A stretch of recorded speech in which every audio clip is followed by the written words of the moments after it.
El gobierno de la tarde. Regresamos al gobierno de la tarde, son las 5 en punto. En este momento se integran Eddie Alcántara y Esteban Delgado, quienes junto a José Luis Mendoza y a quien les habla, continuamos hasta las 7 de la noche. Las buenas tardes a los compañeros. Buenas tardes, Yulisa. Buenas tardes, Esteban Delgado. Buenas tardes al país que nos escucha hasta ahora. Saludos, don Eddie Alcántara, doña Yulisa Céspedes, José Luis Mendoza, que está por ahí, el equipo técnico que nos acompaña siempre aquí en el gobierno de la tarde, la Z101. Hay dos temas obligados, ustedes lo han tocado, que es el tema de Punta Catalina. Yo tengo una visión diferente a todo el que ha comentado sobre ese tema. y la muerte o el suicidio de Alan García en Perú. Ahorita escuché que ustedes hablaban de los acontecimientos en Perú. Una vez más fallan los protocolos del Ministerio Público en América Latina, en el Caribe. Aquí también ha pasado, porque una vez ya usted llega, como le llamamos aquí, en forma de allanamiento, a buscar a alguien detenido, ya usted tiene la custodia de esa persona hasta el momento en que usted se lo lleva. Tiene que tener vigilancia permanente.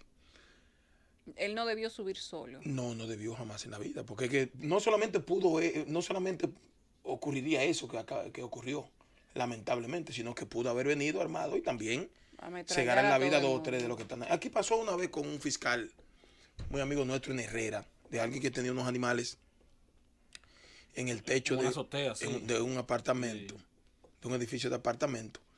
Y como parece que el fiscal tenía una relación personal con él, cuando le dio la oportunidad de que fuera supuestamente a cambiarse, allá para acá vino y lo mató. Lo asesinó.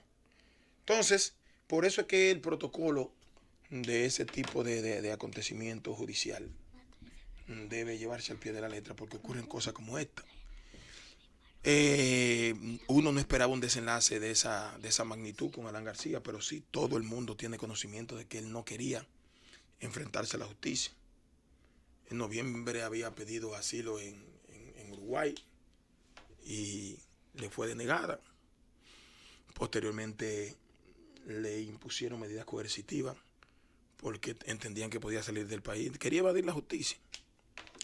Y lo lamentable de todo esto es que en Perú, uno de los países que hace 1 o 2 décadas era de los países más cuestionados con relación a la impunidad y a la falla que existía en el sistema judicial, hoy parece que es uno de los más efectivos.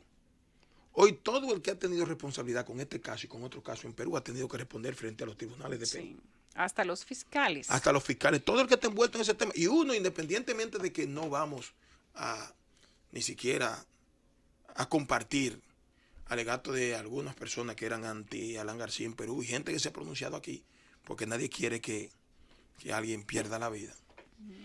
Sí, no, al contrario, es una pérdida para el sistema, porque quien incumple con la ley se supone que debe responder en vida. Ya después de una persona muerta, no, que tal vez no hay ningún tipo de tal atenuante. vez él tenía informaciones que podía involucrar a otro que todavía la justicia no ha podido llegarle. Claro. Entonces ahora ocurre esto. Uno no dice ni quiere que ocurra en la República Dominicana, si no tiene que ocurrir. Este tipo de persecución judicial, donde hay 4 expresidentes en los tribunales. Hay uno que le están dictando a Kuczynski, que ustedes recuerdan del famoso discurso de Kuczynski, que muerte civil a los corruptos, que lo convirtieron en el mártir de todos los países involucrados en el tema con Odebrecht, y sin embargo era de los implicados. Le están solicitando 36 meses de prisión. El único país donde no hay nadie salvo un funcionario en la mirilla y en la atención judicial de todos los envueltos en el caso con Odebrecht de Venezuela. Y ustedes saben qué es lo que está pasando en Venezuela, porque la mayoría de los implicados en el caso son del madurismo o del chavismo.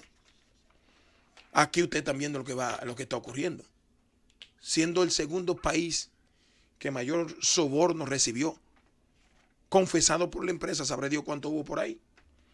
Y sin embargo el desenlace en el sistema judicial, yo sé que no va a satisfacer a la sociedad dominicana y que no va a estar acorde con lo que verdaderamente se hizo. Bueno, De todas maneras se trata de un proceso, en el caso local se trata de un proceso en curso y hay sometimientos. Entonces, bueno, las críticas que han surgido en torno al procedimiento, a la forma, al expediente, ya es algo que tendrá que discutirse más adelante. En el caso del suicidio del presidente Aragancía, que fue 2 veces presidente de ese país. Pero ocupó otros cargos también. Sí, ocupó otras posiciones y además fue una persona que llegó a tener un nivel de liderazgo y de atractivo para la población peruana bastante alto. Pero yo siempre hago la referencia a que los suicidios, o sea, la tendencia a quitarse o la decisión de quitarse la vida puede tener muchas explicaciones y dejar muchísimas interrogantes. Todo ha de atribuírsele en este caso a el hecho de que él iba a ser sometido o estaba siendo sometido a la justicia e iba a tener que enfrentar otra vez la posible prisión en este caso. Entonces se le atribuye a eso, pero el comportamiento suicida, repito, es un comportamiento que deja muchas interrogantes en los seres humanos que nos quedamos aquí y que uno no sabe en el momento que pasa por la cabeza de aquel que toma la decisión. Lo que sí debe tomarse en cuenta es qué va a pasar ahora, porque se trata de un proceso mediante el cual se está llevando a la justicia, o de un caso mediante el cual se está llevando a la justicia a líderes políticos, en este caso incluso hasta expresidentes. Entonces, un expresidente se quita la vida y eso no necesariamente lo hace inocente o lo hace culpable. Claro. Y eso no necesariamente debe incidir en la paralización o no del proceso que se sigue de investigación y de búsqueda de la justicia sobre las personas que habrían incurrido en actos delictivos, en actos de corrupción en esta parte del caso de Odebrecht. O sea, es ver qué va a pasar en lo adelante, independientemente de si el Ministerio Público violó o no su protocolo de procedimiento en cuanto al apresamiento de este expresidente. El gobierno de la tarde. Regresamos al gobierno de la tarde. Hoy el presidente Danilo Medina designó mediante varios decretos a un nuevo director de la Administradora de Riesgos de Salud para Maestros, ARS-CEMA, así como nuevos diplomáticos dominicanos en el vecino país de Haití. El decreto es el 149-19 que designa a Manuel de Jesús Méndez, director ejecutivo de ARS-CEMA. El 147-19 que designa al señor Jaime Santiago Santana Villalona como ministro consejero en la Embajada de Haití, y Santana Villalona sustituye a Jaime Santana, quien falleció recientemente. O sea que es el hijo sustituyendo al padre. Por igual, la señora Efigenia Solís Rodríguez fue nombrada vicecónsul en la ciudad de Juana Méndez en Haití. Y la designación se hizo mediante el mismo decreto 149-19. ¿Es de Bocio que dice? No le ha salido el decreto destituyendo a Bocio todavía. No sueñen. Bueno. La empresa de soluciones de movilidad urbana CAPS anunció la obtención de un contrato en República Dominicana con el Instituto Nacional de Tránsito y Transporte Terrestre Intrant por un valor de 18 millones de euros, equivalente a 1.029 millones de pesos. De acuerdo con el comunicado, el contrato incluye un periodo de 17 meses para la implementación, diseño y construcción de una nueva infraestructura para mejorar la movilidad urbana denominada Ecotraffics TM, y el acuerdo tiene un periodo de 4 años de operación técnica. Será compartido por los socios del consorcio CAPS 60% y Evocon 40%. Según la empresa, el contrato fue ganado en una licitación pública entre ambos socios y que fueron seleccionados para brindar la solución integral de gestión de movilidad urbana. Por 10º año consecutivo, el Ministerio de Turismo inició este miércoles la jornada de limpieza de playas y balnearios, en la cual participan 2.100 personas encargadas de mantener higienizados estos espacios para el disfrute de los visitantes. El operativo está coordinado por el Comité Ejecutor de Infraestructuras de Zonas Turísticas, CEISTUR, del MITUR, y este año 1.250 personas reforzarán al personal fijo que labora en las principales playas y balnearios de los polos turísticos del país. La señora Lorna Carrasco es directora del Departamento de Planificación y Desarrollo del Safe Tour e informó que las jornadas de limpieza a nivel nacional iniciarán diariamente en 105 playas y 35 balnearios a las 7 a.m. terminando a las 6:30 p.m. para que dichos lugares se mantengan limpios de manera permanente. Y el delantero madridista Mariano Díaz, que no ha estado presente en la última convocatoria de Zinedine Zidane, sufre una tendinosis en el aductor derecho que prácticamente le impedirá estar en este próximo domingo ante el Athletic Club de Bilbao en Liga. Mariano, nacido en Premiá del Mar y de ascendencia dominicana, llegó este verano al Real Madrid, que ejerció la opción de recompra que tenía tras su venta al Lyon, pero por decisión técnica o por lesiones apenas ha sido alineado bien por Julen Lopetegui, Santiago Solari o Zidane, los tres técnicos madrilistas en la temporada. El delantero no estuvo presente este miércoles y de momento su club no ha informado del tiempo en que deberá estar de baja. Lo normal en este tipo de percances es que se pierda el partido del domingo ante el Athletic Club y muy probablemente también el jueves siguiente ante el Getafe en jornada ligera entre semana.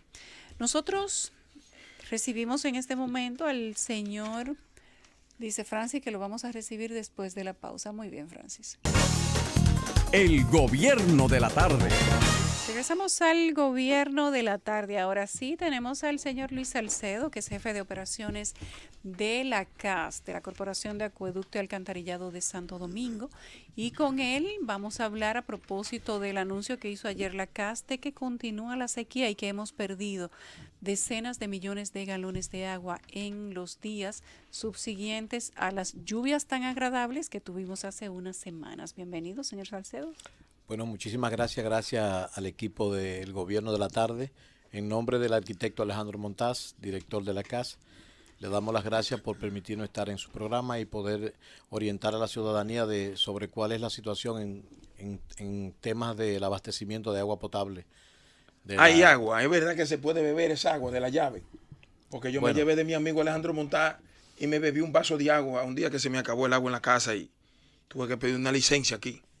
Bueno, es bastante extraño eso, Eddie, porque nosotros monitoreamos el agua que le servimos a la ciudadanía todos los días, desde el punto donde la captamos, donde la tratamos y en las redes de distribución. O sea, que se puede beber hay que evaluar, nosotros como CAS somos responsables de la calidad del agua que le servimos hasta la entrada de la vivienda. Ahora, el manejo que le da la población al agua en la parte interna ya no es responsabilidad de la institución. O sea, que la garantía de que el agua, la garantía de que el agua sea buena hay que cogerla antes de que llegue a la cisterna, hay que cogerla de la tubería. No, hay que manejarla bien, así como usted también maneja los alimentos que compra en los supermercados. Si usted no le da un buen manejo en intradomiciliario, corre riesgo de contaminarse. Es lo mismo que pasa con el agua. El agua es un producto.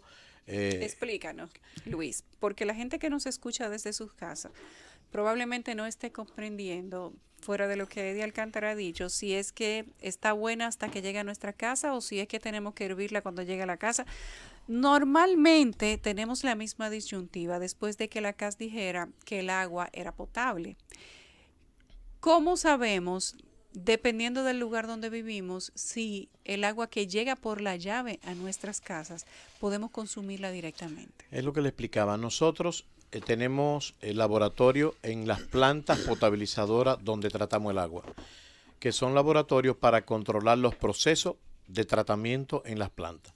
Pero además de eso tenemos un laboratorio principal en la sede central de la CAS que se encarga de auditar la calidad del agua que le servimos a la población. Ese laboratorio sale día tras día a muestrear en diferentes puntos de la ciudad. Para eso se recolectan más de 100 muestras diarias y la OPS, la OMS y Salud Pública, a quien nosotros le tendremos que rendir un informe, establece que para considerar un agua apta para el consumo humano, lo que es técnicamente se llama el índice de potabilidad tiene que superar el 95%. Esto es, que de 100 muestras que se tomen, 95 o más deben dar apta para consumo humano. Es decir, que debe dar negatividad, debe dar negativa a la presencia de bacterias coliformes. En este momento, el índice de potabilidad del agua que nosotros le servimos a la ciudadanía está en un 98%. Lo que pasa es que el sistema de abastecimiento de agua potable en el Gran Santo Domingo y a nivel nacional tiene como punto intermedio entre las redes, la cisterna, los tinacos, y entonces el Estado Dominicano no tiene la capacidad que es una obligación del Estado servir ese líquido preciado permanentemente. O sea, lo correcto sería que el agua sea por vivienda, que sea permanente, no que tengan que periódicamente la abren los martes, la abren los miércoles, y tienen obligatoriamente que utilizar reservorio para poder conservar agua para el consumo. Claro, Por eso, aunque el 95%, 98% le pueda dar que es potable, no es posible que cuando llegue a la llave, en esos días que son periódicamente servidas, pueda la gente cogerlo y tomárselo. Para eso, Eddie, nosotros, el agua que se sirve, ya esto es muy técnico, el agua que se sirve tiene lo que se llama un cloro residual, que la OPS y la OMS establecen que si el agua no tiene cloro residual es un agua no segura. ¿Para qué? ¿Qué es el cloro residual? Es un cloro como en excedente que queda en el agua, que para que la población entienda es como si fueran los glóbulos blancos en el cuerpo humano. El cloro es el elemento que se usa para la desinfección del agua. Entonces lo que hacemos en este acueducto y en todos los acueductos del mundo, por eso el cloro no ha podido ser sustituido a nivel mundial como el desinfectante por excelencia del agua, porque deja un efecto residual. Es decir, nosotros dosificamos el cloro para que mate las bacterias presentes y queda un residual normalmente de 1 miligramo por litro, 1.5, 2 miligramos por litro, dependiendo, para que si en algún punto del transporte del agua, luego de ser tratada, el agua hubiera alguna posibilidad de contaminación, ese cloro actúe. Entonces, por eso es que ese cloro residual está presente en el agua, para contrarrestar precisamente eso. Don Luis, recientemente vimos a la casa anunciando la prohibición del uso de piscinas recreativas ahora en la temporada de Semana Santa a propósito de la escasez de agua que sufre la República Dominicana por los efectos de la sequía. Sin embargo, como quiera, eso es algo que ya se ha convertido en una especie de costumbre, principalmente en barrios de la capital donde la gente habilita una piscina para divertirse porque no hay dinero para salir a vacacionar. Entonces, ¿va a ser tan rígida la casa en ese sentido? Bueno, eso hay que aclararlo. La CAS no prohibió el uso de piscina porque la CAS no tiene jurisdicción para prohibir eso. Lo que la CAS dijo fue lo siguiente: tradicionalmente la Corporación del Acueducto y Alcantarillado ha colaborado con sus unidades de camiones cisterna para llenar piscina en los sectores. Ahora, en este momento nosotros le comunicamos al Ministerio de Deporte y a todas las alcaldías que tienen, digamos, como área de jurisdicción el Gran Santo Domingo, que nuestras unidades no iban a estar disponibles para esa práctica. Y también en ese sentido, en la mañana de hoy, nos reunimos con los dueños de camiones privados porque se le mandaría un mal mensaje a la población si nosotros como institución estamos haciendo un llamado a que hagan un uso racional y responsable del agua, y entonces por otro lado estamos distribuyendo agua para ser usada como balneario. No es que la CAS prohibió la piscina, lo que dijimos fue que no vamos a prestar nuestras unidades ni vamos a colaborar para esa práctica, porque entendemos que el momento actual de sequía indica que debemos hacer un uso racional del agua. Y entonces, perdón Esteban, lo que quieran hacer la piscina sí pueden, pero ustedes no lo recomiendan ni van a mandar sus camiones. No vamos a enviar los camiones y recomendamos que no se use en esta época, que descontinuemos esa práctica, que bueno, por un año que no se haga, la gente no se va a morir. Estamos en un momento en que la disminución, por ejemplo, de agua potable está disminuida en este momento en unos 30 millones de galones diarios. La proyección que se tiene todavía es que la sequía pueda prolongarse 2 meses o 3 meses. Es decir, que nosotros como que lo que más vislumbramos, lo más cerca que vislumbramos en el horizonte es la temporada ciclónica. Eso incluye los hoteles, los grandes apartamentos. Porque a veces las prohibiciones afectan y casi siempre terminan persiguiendo a lo que son accesibles desde el punto de vista de las autoridades, pero hay muchos que como no son accesibles hacen con el agua y llenan su piscina cuantas veces Bueno, quieran. el tema de Y el llamado que está haciendo la CAS, que es correctísimo, porque si hay algo que hay que reconocer es que la CAS siempre ha actuado de manera oportuna con relación a advertir cuando existen dificultades de abastecimiento y lógicamente queda demostrado que ha tenido siempre razón cuando hace el llamado. Pero están los hoteles, están los grandes apartamentos, también puede la CAS acudir a un lugar de eso para impedir eso. Que no sean los infelices que llenan una piscinita que compran en una tienda. Mira, el tema de los servicios es un tema de responsabilidad compartida. Nosotros como Estado hacemos todo lo que nos corresponde, pero la sociedad tiene que hacer su parte, la ciudadanía también tiene que hacer su parte. Nosotros producimos agua para darle agua a todos los habitantes del Gran Santo Domingo las 24 horas, los 7 días de la semana. Ahora, ¿qué ocurre? Que aquí hay un gran uso dispendioso del agua que impide que eso suceda así. En ese caso, nosotros lo que hacemos es que le estamos haciendo un llamado a los que tienen piscina, que el agua de la piscina, si se trata adecuadamente, pueden durar hasta un año con ella. O sea, dándole su tratamiento con cloro, con su recirculación, y en eso es parte de, digamos, de la medida responsable del agua, es hacer también un uso adecuado de la gente que tiene piscina, de los hoteles, porque también sabemos que este país, el tema turismo, tiene un alto impacto en el Producto Bruto Interno y tampoco podemos tomar medidas que puedan... o sea, lo que tiene que haber es un equilibrio. Hay cosas que los hoteles tienen que usar su piscina. Ahora, lo que no pueden hacer es cambiar el agua todos los días, sino es usar las medidas que puedan mitigar eso con la tecnología, y de hecho eso estamos seguros que lo hacen. Don Luis, nosotros hemos visto, aquí hay puntos de abastecimiento de agua para los camiones que distribuyen agua. Ahí en el kilómetro 9 de la autopista Duarte lo vemos, aquí en la Kennedy, en la avenida Los Próceres también, en la zona oriental también uno lo ve. Se trata de camiones privados que se abastecen de agua a través de estos centros de expendio que son de la CAS o que administra la CAS. ¿Cómo funciona ese negocio? Porque de todas maneras es un negocio. O sea, ellos le tienen que pagar una cuota a la CAS tiene disponibilidad de agua gratuita para que entonces ellos simplemente se abastezcan y la vendan.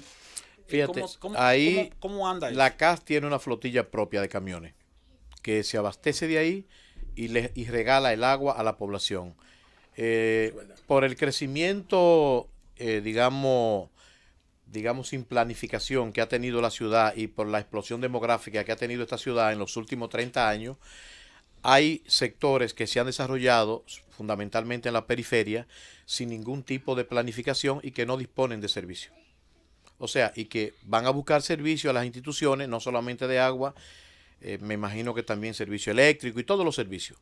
Ya cuando eso está hecho, nosotros sencillamente van a la casa, nos mandan cartas a la junta de vecinos, y entonces a esos sectores que no tienen redes o que en situaciones como esta hay parte alta de algunos sectores que por la disminución de los caudales se producen disminuciones de presiones, entonces nosotros le suplimos agua gratuita en nuestros camiones y llamamos a la población, esto es un llamado que lo hacemos siempre, a denunciar cualquier irregularidad que se presente en ese sentido. Esos son los camiones de la CAS. Son los camiones de la CAS. Ahora, camiones privados que uno ve en fila ahí. Hay camiones privados que ya eso tienen un negocio, que llenan sus unidades ahí en esos llenaderos a que usted se referencia y que le pagan una cuota a la CAS por el llenado de esos camiones. ¿Hay un registro de eso?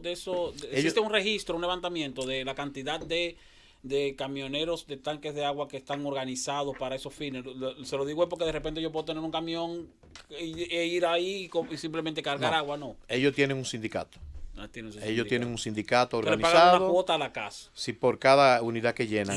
Y es un negocio y nosotros lucrativo. Entonces mantenemos una relación con ellos. Eso es un negocio que ha existido toda la vida, sí. Que desaparecerá cuando suceda lo que Eddie plantea. Pero la administración de la disponibilidad de agua en esos puntos de despacho, aumenta, se reduce en ahora, por ejemplo, en que estamos hablando de No. que hay escasez. Tú lo que quieres preguntar es que si hacen su agosto, si le no. permiten despachar todos los camiones en la escasez para que hagan su gran No, negocio. No eso solo el está. negocio, sino también si no hay una especie de racionamiento, tomando en cuenta. No, eso está sequía. regulado en un horario y de hecho, no hay regulación. Ellos en el llenadero que tú dices de ahí del kilómetro 9 de la autopista Duarte, se abastece del principal acueducto que tiene la CAS, que es el acueducto Valdesia-Santo Domingo, que es el más estable, y ahí llega agua, ahí llegan los 6 metros cúbicos por segundo que produce el acueducto Valdesia. Entonces,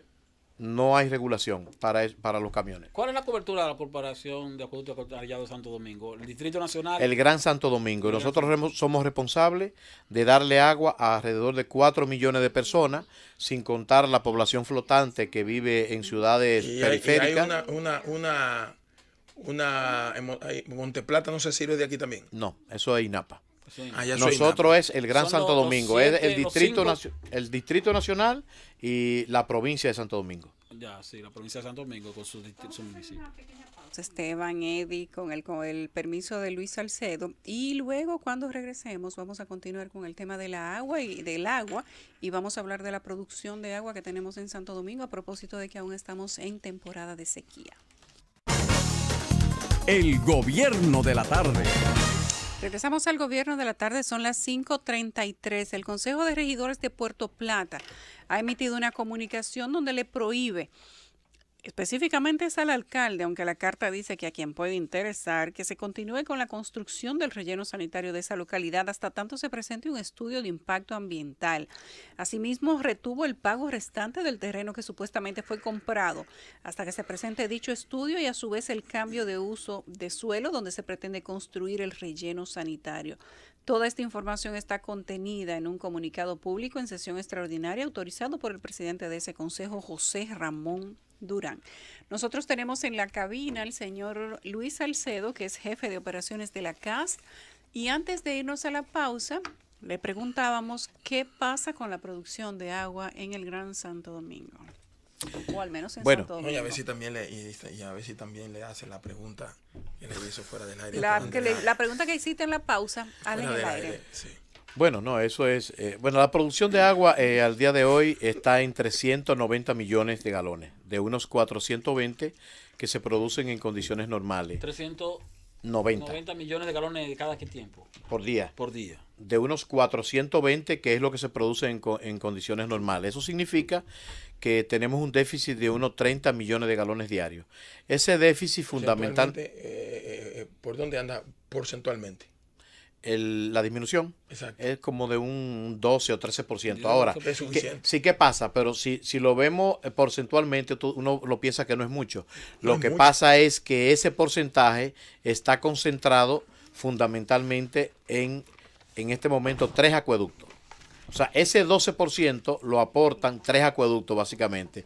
Implica eso entonces que las personas que se abastecen de estos acueductos, que son Isamana, Duey y La Isabela, entonces comienzan ya a sentir algún nivel de deficiencia que nosotros lo suplimos con esos camiones, porque no es que no tienen agua, sino que al bajar los caudales se produce una disminución en la presión en las tuberías y los puntos altos comienzan a tener algún nivel de dificultad. Una Pero pregunta. hay zonas que ha sido recurrente, eso de la escasez de agua, donde uno siempre ve que la gente está con cubetitas. Por ejemplo, en una parte de Villa Consuelo, en una parte de Borojol, esa zona y la capital, uno siempre ve que la gente está cogiendo agua en latita y en galones. Sí, O pero sea, que el servicio ahí... no es por falta de agua. Lo que pasa es que en esos sectores las redes son muy viejas y entonces estamos trabajando en un proyecto de rehabilitación de redes.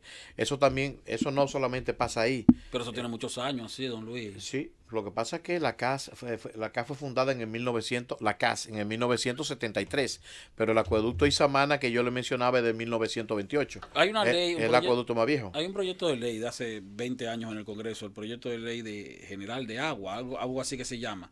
Y es un proyecto sobre el cual siempre se habla y no termina de ser aprobado. Ahora, uno se pregunta, una vez aprobado esto o creado el Código del Agua o la Ley de Agua, ¿cuál sería la diferencia en cuanto a lo que tenemos actualmente? Bueno, Son dos proyectos de ley, la Ley General de Agua y la Ley APS, Agua Potable y Saneamiento, que esa es la que nos compete a nosotros. En este momento, la ley, a través de lo que se llama el Consejo Directivo para la Reforma y Modernización del Sector Agua Potable y Saneamiento, se remitió vía la Consultoría Jurídica del Poder Ejecutivo al Poder Ejecutivo para su posterior envío al Congreso. ¿Cuál es la diferencia? Bueno, la diferencia es la siguiente. En este momento, cada prestadora de servicio, que es cada corporación, la CAS, Corazán, que es en Santiago, Coramoca en Moca, presta el servicio en atención a las atribuciones que le confiere la ley de creación y son distintas. Cada una tiene una ley. Cada una tiene una ley. Y eso implica, por ejemplo, que en Santiago de los Caballeros el metro cúbico de agua se comercialice a más de 20 pesos y la CAS e INAPA tienen que comercializarlo a 6. Entonces, eso significa, que era lo que se refería Eddie cuando introdujo el comentario, que fuera del aire yo le había dicho que aquí un apartamento que puede costar 400, 500 mil dólares, paga 300, 400 pesos de agua. La ley entonces busca regular eso. El fundamento de la ley es que en este momento las prestadoras de servicios son juez y parte y la ley se fundamenta en la separación de roles, es decir, que haya un órgano rector, que en el caso de la ley de agua potable y saneamiento va a ser salud pública, que haya un órgano regulador, que es como una especie de superintendencia, que se encarga de fiscalizar que las prestadoras brinden el servicio según el convenio, el contrato que han firmado con los clientes, que van a tener que tener un contrato de desempeño y además que las prestadoras tengan que, digamos, brindar el servicio en función de todas las cláusulas que indica ese marco legal. Distinguido, mire, hay un tema muy sensible que no se toca. Pues yo entiendo que la UAS en ese caso tiene que asumir cierta responsabilidad.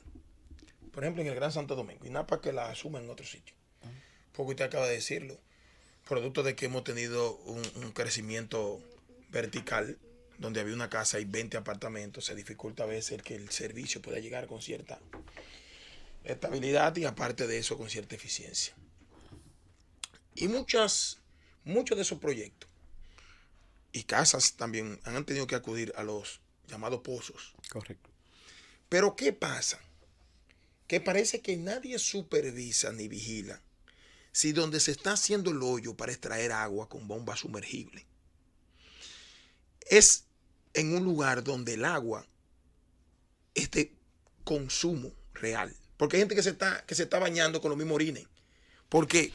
Porque el hoyo donde llega donde están las aguas residuales y cuando sube la gente cree que está recibiendo agua potable.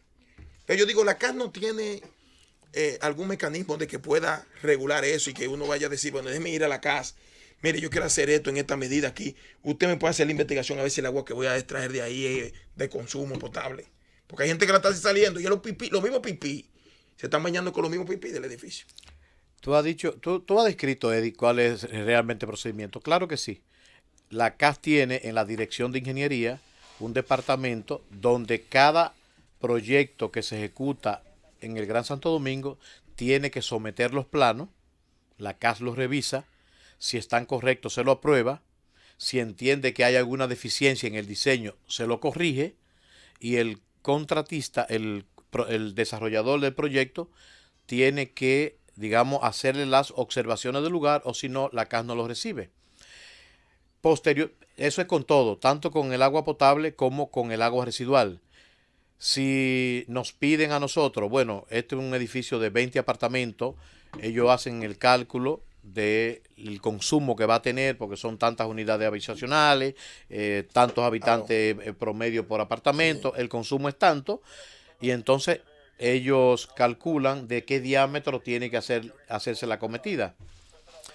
Entonces, en el caso de la dirección de operaciones, que es el área que yo dirijo, entonces le decimos si tenemos la disponibilidad de agua en ese punto para que se conecten. En caso contrario, de que no sea suficiente, les recomendamos construir un pozo complementario al agua que entonces le suplimos por las redes. Pero ese pozo no puede hacerse, digamos, a la libre, sino que la Dirección de Ingeniería, el departamento que revise esos planos, le dice, hay unas normas, y le dice, el pozo tienen que hacerlo a tal distancia. Luego que se hace el pozo, hay que muestrearlo, tomar muestras, llevarlo al laboratorio y analizarlo. Obviamente, las aguas crudas, todas están contaminadas. Todas. Las aguas crudas, todas están contaminadas. O sea, las que salen, no importa que sean limpias, están contaminadas. Todas están contaminadas. Porque hay que tratarlas. De hecho, tú puedes ver, esa agua, tú la ves en el río así, y no significa que es pura, porque los microorganismos no se ven. O sea, la ausencia de turbidez no es, no significa potabilidad del agua, de pureza. Entonces, todas las aguas en la naturaleza, de hecho, las aguas subterráneas, bacteriológicamente, son más seguras que las superficiales. ¿Por qué? Porque tú no puedes enterrarte y buscar el agua para irte a bañar debajo del terreno. Ahora, tú puedes ir al río, como va todo el mundo ahora en Semana Santa, a bañarse. Entonces, las aguas superficiales, las de los ríos, son más vulnerables que las subterráneas. Ahora, lo que hay que saberlo hacer, hay criterios para eso.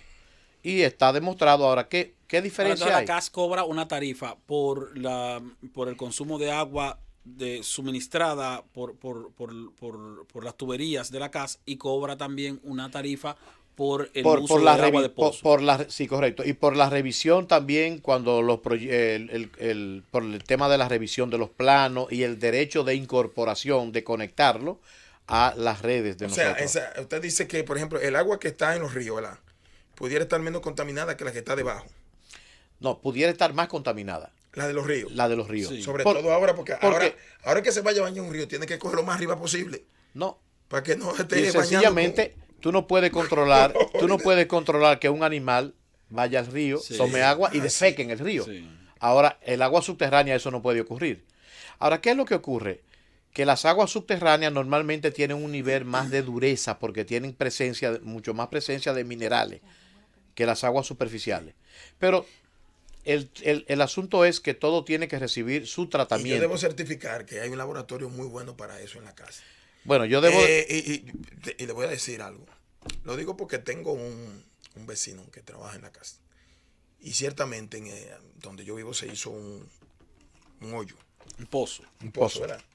Y llevaron la prueba. Eso fue un lunes, previo a una fiesta que teníamos en el edificio. Sí.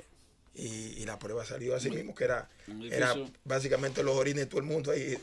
Un edificio en cuyo apartamento donde él vive está tasado en $300,000. Paga 300 pesos. Que Dios te oiga si son deseos. Gracias a Luis Salcedo, jefe de operaciones de la CAS, que ha venido a contestar nuestras inquietudes sobre el tema de la producción de agua en el Gran Santo Domingo. Luis, gracias. Gracias a ustedes, y siempre la CAS está siempre dispuesta a ofrecer todas las informaciones que ustedes requieran. Gracias. Nos vamos a una pausa. Venimos al regreso con los análisis y comentarios de los temas que han sido noticia hasta este momento por parte del Gobierno de la Tarde. El Gobierno de la Tarde. Regresamos al Gobierno de la Tarde. Gracias, Eddie Alcántara.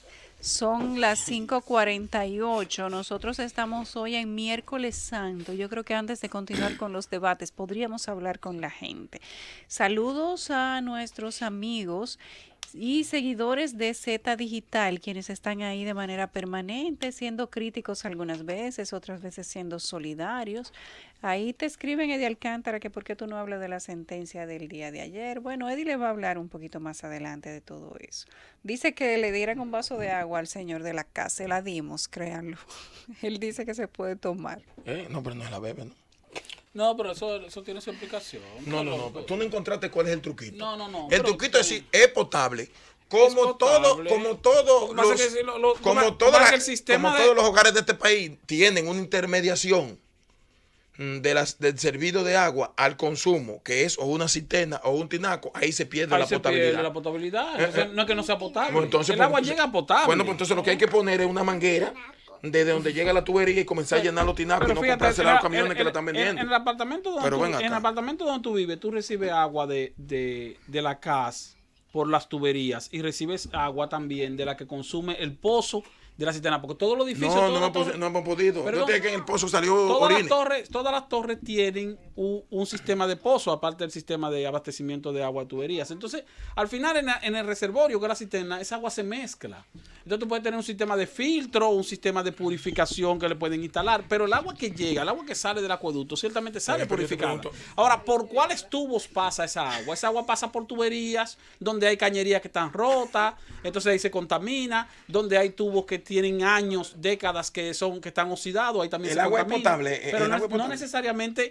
necesariamente que el agua no sea potable en sí misma, sí lo es, pero no es que tú te la vas a tomar desde que llega al llegar a tu casa. No, hermano, mira. Ahora, tú le dices, por ejemplo, a Alejandro Montaz, frente al acueducto, donde está el sistema de salida del agua hacia los hogares, dice, tómese un vaso de agua ahí él se lo toma. No, porque él no se Ahora, lo... en su casa no se lo toma. No se lo va a tomar. No, saliendo del acueducto, pero, de donde está la planta de tratamiento, donde sale purificada. Ahora, de ahí hasta tu hogar, se contamina porque de ahí pasa por tuberías rotas, por tuberías viejas, por tuberías subidas. Si es potable, negocio. Oye, si es potable, vamos a acabar con los negocios de la potabilización del agua que se venden en camiones y se venden a granel. Es que no, Pero señor, es que se está perdóname. diciendo, es potable. Está bien. Ahora, no llega potable Está bien. porque no existe ¿Tú sabes aquí por qué? un sistema de cañería. ¿Tú sabes por qué yo no creo? Te voy a decir por qué no que creo. no esté contaminado. Porque pero el agua todo- sale potable del pues, acueducto. Pero tú sabes por qué yo no creo. Porque si fuera verdad que es potable, ¿tú sabes cuál fuera el negociazo del que hace una torre? Tener una llave que vaya directa de la tubería de donde llega ahí abierta para que tú el que quiera llenar los galones grandes de beber agua, que lo de llenen. la tubería donde llega ya está contaminada porque es que Entonces no es potable. es que desde el acueducto hasta tu hogar, en la tubería, las tuberías están Pues contaminadas. entonces hay que ir allá a la Exacto. casa Entonces, a bebérsela. Allá sí sale potable. Pero que el director de la casa estaba diciendo que se la bebieran, que el agua se puede beber. No se atreve a decir Siempre eso. lo ha dicho. No se atreve a decir Oye, Yulisa, que no que se la beban de su llave de su casa. No se Pero atreve él a ha decirlo. dicho que se puede beber. No Él lo ha dice. dicho No, que pero el agua 20 es veces. potable en el- Y lo hemos retado que se la beba aquí. Él ha dicho que el agua es potable. Ahora, él no ha dicho, el agua de tu casa, abre el grifo y bébetela. No, él no ha sí, dicho ahora eso. mismo te lo voy a buscar Él no ahora ha dicho mismo. eso nunca. Ay, qué bueno No que se tú dijiste atreve, que pero no. sí dice eso. Pero no se la bebe él. No, Si que fuera, no. oye, entonces, ¿dónde demonios que Él está lo que ha la dicho es que el agua que sale de la casa hacia los hogares Fíjate, tengo una es opinión potable. aquí. Te tengo una opinión aquí de una usuaria del agua. Lisa María, dime, ¿qué es lo que tú sabes del agua? ¿Eh? No, que Ah, no, que no es potable. No, que no, que ciertamente no es Enferma. potable. Porque es que no, potable. no llega potable a tu hogar, ciertamente, ella tiene razón. Ahora sí sale potable del acueducto. ¿A dónde? ¿Cuál es nuestro problema? Entonces, ¿cuál es el negocio? Decir que sale potable. Porque no gastan los cuartos potabilizándolo, si no le va a Es que llegar la tiene- tubería No, potable. que tiene la obligación de potabilizar. Entonces, vamos a decir, no, vamos ay, hombre. a mandar agua contaminada. Yo creo que es un tema que no es necesario ni siquiera discutirlo, porque tú sabes perfectamente No, yo no sé nada de de qué eso. se trata y todo el mundo lo sabe. No. Tú, ¿De si qué no se lo trata? supieras, claro, de qué se trata. De que es un truco de cámara. Ah, Porque bueno. te dicen a ti es potable, pero ajá, no se puede beber. No se lo puede beber porque entonces la intermediación se jode. Entonces yo te estoy diciendo a ti, bueno, si el reservorio es que la daña, o la daña el grifo, entonces vamos a coger y a poner una llave en cada edificio, en cada Entonces, casa, de la ok, misma tubería, entonces antes de vamos- entrar vamos a la asumir, cisterna entonces y a llenarlo. Vamos a asumir, para que tú te sientas complacido, entonces vamos a asumir que no es potable y que no sale del acueducto potable, sale contaminada desde el acueducto. Y sigue haciendo lo que tú haces siempre, que comprar agua purificada porque no te la puedes beber del grifo. No te la puedes beber del grifo, no porque no llega potable a tu casa, sino porque no sale potable desde el acueducto. Ya tú te sientes bien con eso. Es lo mismo, al final. Y si el agua es potable mientras está en la CAST, pero tan pronto hace el recorrido ciudadano para llegar a las casas de la gente, deja de ser potable. Entonces, ¿de qué nos sirve que sea potable allá, Exacto, en el exacto. origen? No, si la entonces- gente no la entonces, puede lo que beber. pasa es que la CAS tiene la responsabilidad de suministrar agua potable. Eso es una responsabilidad. Míralo ahí, mira el Luego- titular de esa luego, publicación. si en el trayecto, Alcántara. si en el trayecto entonces se pierde la potabilidad, si No en el es trayecto culpa se de pierde la la CAS. potabilidad, no, también es culpa de la CAS porque la CAS es responsable de eso. Ahora, no puede la CAS entonces justificar la impureza del agua diciendo, bueno señores, pues como el agua pierde su potabilidad cuando sale del acueducto, pues yo no la voy a purificar en el acueducto Mira tampoco. lo que me Porque mandó. entonces sería una irresponsabilidad mayor. Mira lo que me mandó el director de la casa en el 2017. Director de la casa llama a beberse el agua de la llave, a tomarse el agua de la llave. Míralo aquí. Primera plana en todos los periódicos, míralo aquí. El director general de la Corporación de Acueducto y Alcantarillado de Santo Domingo, que Alejandro Montaz, llama a la población a tomar agua de la llave, asegurando que está apta para tomar porque llega totalmente potable. Esa fue una declaración irresponsable del director de la tú dijiste casa. que no lo había dicho. No, yo dije que porque no se atreve a decirlo. Sí. Míralo ahí. Bueno, pues entonces fue una declaración irresponsable porque él sabe que no puede, que no puede llamar a la Oye, gente a tomarse el agua de la llave porque entonces está llamando a la Oye, ¿qué es lo gente que te estoy a diciendo? afectar su salud. Oye, ¿qué es Lo que te estoy pasa es que diciendo? ahí era cuando él pensaba lanzarse a una candidatura. Sí, pero entonces, ¿qué te estoy diciendo? Pero iba entonces a Sí, asesinar a media población. que no le va a digan votar a la por él. gente que es agua y punto, para que la gente tome las precauciones necesarias. Pero hay gente que creyendo, gente que son ingenuas, que creyendo en que verdaderamente es potable, se la están metiendo de la llave. No, la gente no se la Para ve. que estemos de la claros. llave. ¿Cómo que no, mi hermano? Y además, después que tú tienes cierto nivel de ¿De qué? inmunidad en cuanto a la salud, tú, Entonces, ¿qué te tú creas defensa. No, hombre, Después que tú estás cansado de beber vino. llévate este. El gobierno de la tarde. Regresamos al gobierno de la tarde. El tema del suicidio del expresidente Alan García sigue siendo la noticia del momento en los periódicos internacionales. El abogado del exmandatario afirma que denunciarán a funcionarios del Ministerio Público y de la policía. Dice que han iniciado una diligencia de manera se abrió una irregular y eso pudo haber significado evitar una desgracia como la de hoy, que van a denunciar a los funcionarios del Ministerio Público y igualmente a la policía en las próximas horas. Explicó además que el fiscal adjunto del equipo especial de Lavallato, el señor Henry Amenábar, no se identificó al ingresar a la vivienda de Alan García ni tampoco cuando se presentó ante él. Dijo que ingresó con engaños al inmueble sin identificarse como fiscal, indicando que venía a cumplir un mandato judicial, pero en ningún momento se identificó como fiscal. Adentro, cuando se hace la interlocución con el expresidente, no se identificó. Resaltó además que la disposición de detención preliminar contra Alan García no contaba con elementos de convicción, sino solo con denuncias de procuradores y del mismo fiscal José Domingo Pérez a cargo de la investigación del caso Lavallato. Finalmente, ha manifestado que tras el fallecimiento de Alan García corresponde dar por culminadas las diligencias fiscales de allanamiento a la vivienda del expresidente.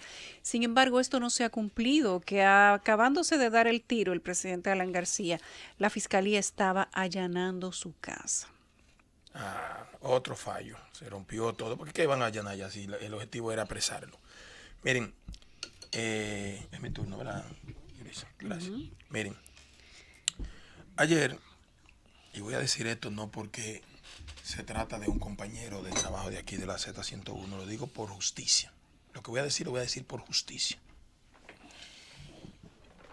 Ayer se dio a conocer una sentencia de la 8ª Sala Penal que condenaba a 3 meses de prisión suspendida a don Álvaro Albelo y 1 millón y tanto de pesos de multa más las costas procesales. Y cada vez que me abordaban sobre ese proceso, antes de la culminación en primera instancia, que fue en el día de ayer, yo le decía a los que me consultaban sobre el tema, aún consciente de que tengo que tener conocimiento porque leo permanentemente todo lo que se refiere a la materia penal en el país, precisamente para cuando haya que opinar sobre el tema o cuando haya que dar algún tipo de consulta, o cuando a nuestras oficinas llega un caso de esa naturaleza, uno poder orientar a lo que se desenvuelven en esa rama, en el despacho que nosotros trabajamos. Yo le decía que en buen derecho ahí no había posibilidad de que hubiese condena alguna por el delito de palabra. Ni a la emisora, ni a su propietario, ni tampoco a don Álvaro Albelo. Le voy a decir por qué. Y no voy a referirme a lo de la emisora ni al propietario, porque la jurisprudencia del Tribunal Constitucional y también algunas modificaciones que se le ha hecho a la ley han dejado claramente deslindado la responsabilidad de quien es dueño del medio con el que emite la información, salvo que se demuestre que alguien lo mandó a decir algo que afecte la dignidad o la moral de una persona en específica que entiende que esa afectación tiene que ser compensada o resarcida. Lo cual tengo entendido que se intentó. Y debo decir lo siguiente, miren, en este caso específico, y no voy a cuestionar la gestión de ningún abogado, ni del demandante o del querellante, ni de las personas querelladas, ni la entidad. Oigan lo que les voy a decir. La lógica elemental es lo que rige el comportamiento de toda normativa. Cualquier resultado de una violación tiene que ser porque el precepto lógico indique de que si ocurre esto, la consecuencia debe ser esta. Si no ocurre, no debe ser esta. Porque el derecho es lógica elemental. Y debo decirle que a todo el que me consultó yo le dije, reitero, que no había posibilidad de que pudieran sancionar a la empresa. Lo estoy diciendo esto de manera personal. Pero ningún ciudadano en el universo está obligado a callar cuando recibe la información que le genera certeza o duda de que la anterior sea correcta. No es verdad. Yo no tengo quien saber quién escribió el disco de la Amaquita. Y si a mí me dicen que fue Yulisa Céspedes, yo quiero decir que no es verdad que fue Teodoro. Y yo quiero creer por el tipo de letra, por cómo escribe. Esos son mis problemas. ¿La afectación cuál es? El que yo estoy obligado a saber quién lo hizo. O sea, yo no estoy obligado a saber quién hizo tal cosa. No, pero yo voy a poner pero aparte de eso, otro punto en eso. Aún si fuera así, aún si por ejemplo Eddie Alcántara dijera de buena fe o de mala fe, no importa, que no sabe quién escribió la máquina. Ahí es que voy. La pregunta sería, ¿y cuánta gente también te va a hacer caso? No, pero está bien, pero no importa. Es que tú puedes decir en estos micrófonos lo que uno tiene. Que tú me decías en estos días, hablamos de un tema, no recuerdo cuál era, que tú decías, no, espérate. Es que yo puedo decir lo que yo quiera. Ahora, si el otro quiere entenderlo porque no estudió, porque no verificó, porque no investigó y quiere creerme, eso es su tema. Ese es su problema. Yo emito lo que yo conozco. Cuando yo hablo un tema aquí de la ley electoral y de la ley del partido político que está en el tapete, yo recibo críticas de todo el que esté en desacuerdo conmigo, pero también recibo la aceptación del que está de acuerdo conmigo, porque esa es la democracia. Yo digo lo que yo entiendo que dice y lo que yo creo que es. Yo no estoy obligado a ir allí a buscar una cosa antes de yo emitir una información. Mire, buscar una consulta en los tribunales franceses sobre la interpretación de una legislación, si yo entiendo que lo estoy haciendo correctamente. Y me van a decir, no, ese no es el caso. Bueno, porque yo puedo decir lo que yo quiera. Ahora, lo que yo no puedo utilizar un micrófono para yo, entonces, emitir pronunciamientos que atenten contra su moral y pongan en cuestionamiento frente a la sociedad su moral o su comportamiento. Ahora, el que usted me diga a mí, que yo diga aquí ahora mismo que el autor fue el que me dio la gana, porque eso es lo que me han dicho a mí, como muchas veces que llegan a algunos sitios, gente reclamando, no, yo tengo el derecho de eso. Eso no es delito de la palabra, de injuria, de difamación. Y yo entiendo que eso genera un mal precedente, independientemente de que... Sobre todo para los que trabajamos prensa. Claro, entonces yo me pregunto, ¿tenía todo el derecho de actuar en justicia? Porque si no fue correctamente. Todo el que se siente ofendido, Todo el que se siente ofendido tiene todo el derecho debe de acudir hacer. a la justicia. Todo el que tiene. Ahora, un juez. Y la justicia tiene el compromiso de ser lo más imparcial por la posible. popularidad que haya revestido un proceso, no puede tomar decisiones que uno dice ahora mismo, ahora yo voy a tener que ver qué hago, porque cuando viene a ver, yo digo que los vehículos de marca tal lo hacen en tal país, los dueños vienen y me demandan porque ya eso es una ofensa. Y afecté la dignidad del dueño de esa compañía. Eso es un parecer personal mío. Pero hay una pregunta que aquí es necesario hacer. Y yo creo que y te paso, Yulisa, esa condena para mí fue innecesaria e injusta. Amén de que, sabiendo de que la idea no era dañar ni afectar, se procuró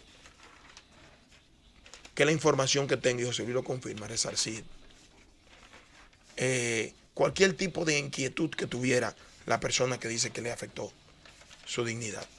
Pero yo pregunto, cuando tú emites un juicio de opinión sin malintención en torno a cualquier tipo de derecho de autor, de noticia en sentido general, cuando tú te retractas en el mismo medio que lo hiciste, probablemente en el mismo horario que lo hiciste, la misma persona que lo hizo, Eso no funciona en justicia.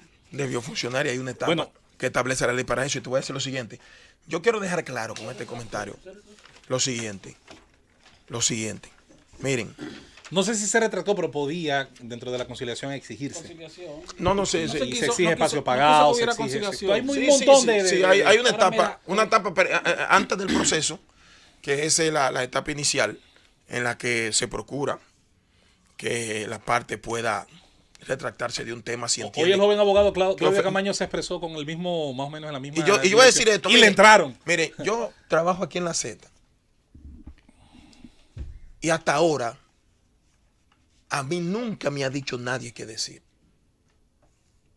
Y no me lo van a decir, porque el día que me lo digan, le digo al que me llame, mire, yo no trabajo así, pues yo digo lo que pienso.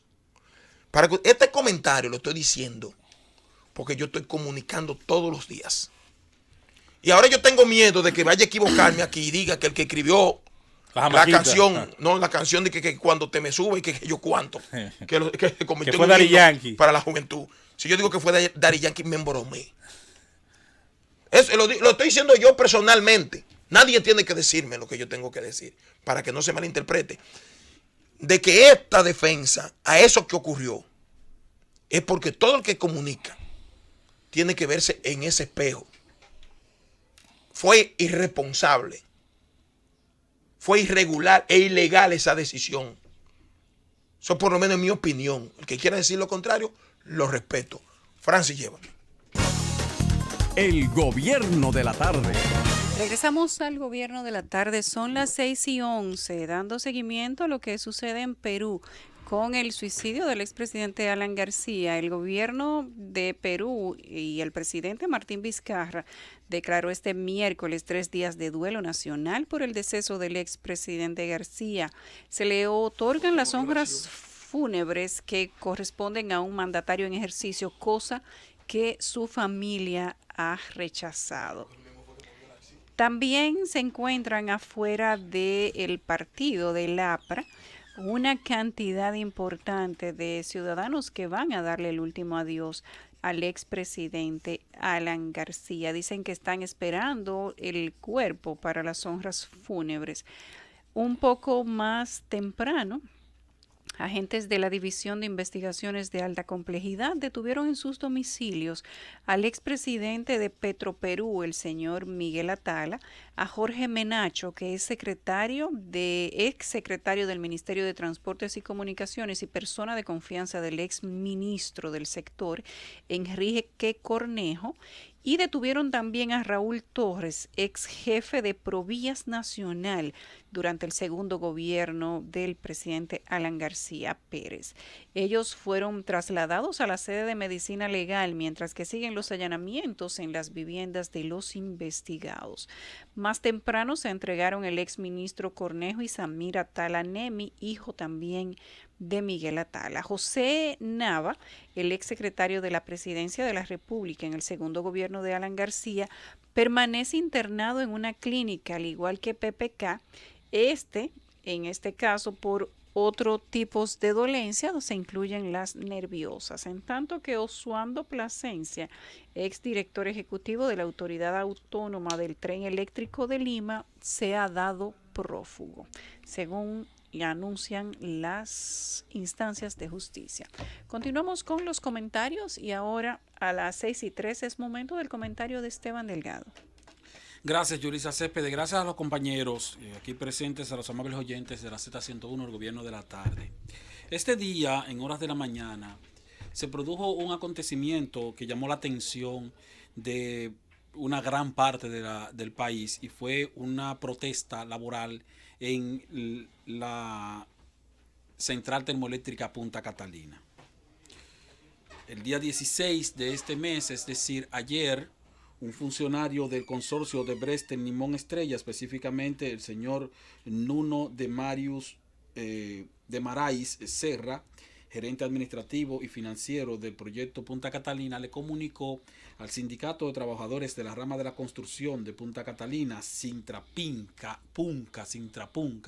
le comunicó que el consorcio no había registrado ganancias, utilidades netas en el año fiscal 2018 y que por tanto no podían entregarle a los empleados la bonificación, porque solamente se entrega bonificación a los empleados cuando la empresa obtiene ganancias. Entonces eso provocó que los empleados, al enterarse, entonces una parte de los empleados del proyecto de Punta Catalina, pues entonces se fueran a una protesta laboral. Y esa situación quizás no hubiera pasado de ahí, de no ser porque la protesta parece que se salió del límite de lo que pudiera dejó de ser una protesta pacífica en un laboral. momento, Dejó claro. de ser pacífica la protesta. Entonces, y a eso es a lo que quiero referirme. Primero, dejar claro que los empleados que protestaron son empleados de el consorcio de Brest Limón Estrella, que es el consorcio constructor de la planta, porque esa planta se construye mediante un contrato EPC, que son las siglas en inglés de Ingeniería, Procura y Construcción, y entonces es una especie de llave en manos, donde el consorcio constructor contrata a su personal y cumple con las obligaciones laborales que le corresponden. Es posible que ese personal tenga alguna queja en cuanto a sus derechos laborales y entonces si hace algún tipo de protesta o de reclamo, le está haciendo un reclamo al consorcio constructor, no al Estado Dominicano, no a la CDEE, ni tampoco a la Central Termoeléctrica Punta Catalina, a la administración de esta central por parte del Estado. Entonces, eso por un lado. Por otro lado, creo que los trabajadores de cualquier área tienen el derecho de protestar y exigir de manera pacífica sus derechos laborales si entiende que les son vulnerados. En este caso no vamos a entrar en materia sobre si le han sido o no vulnerados sus derechos laborales, sino el derecho que de por sí tiene, como tienen los médicos cuando protestan y paran los hospitales, o como tienen los profesores cuando paran la docencia en las escuelas. Ahora, hay una diferencia. ¿Cuál es la diferencia? Es cuando ese paro de labores cae en actos de destrucción de propiedad pública o privada, que fue lo que ocurrió en este caso. En este caso fue una protesta donde una parte de los trabajadores y tal vez de no trabajadores, porque no se sabe, porque había gente ahí hasta encapuchadas, pues incurrieron en el daño de algunos artículos propiedad del Estado, porque porque Punta Catalina es propiedad de un patrimonio público. Entonces, al incurrir en desórdenes, en daños, en posibilidad de acuartelamiento o de secuestro momentáneo de determinado personal que tal vez no tuvo la oportunidad de desplazarse en un determinado momento, o en la posibilidad de que la situación se tornara tan tensa que obligara a apagar la unidad número 1 de la Central Termoeléctrica Punta Catalina, que en ese momento estaba operando y aportando al sistema alrededor de 130 megavatios, entonces ya eso adquiere otras dimensiones. Y en esas dimensiones, entonces sí interviene la Corporación Dominicana de Empresas Eléctricas Estatales para informar que no va a tolerar ningún tipo de actos de vandalismo o de puesta en peligro del personal de ese consorcio o de puesta en peligro de la operatividad efectiva de la planta número 1 de esa central y del proceso de construcción que se sigue en esa central.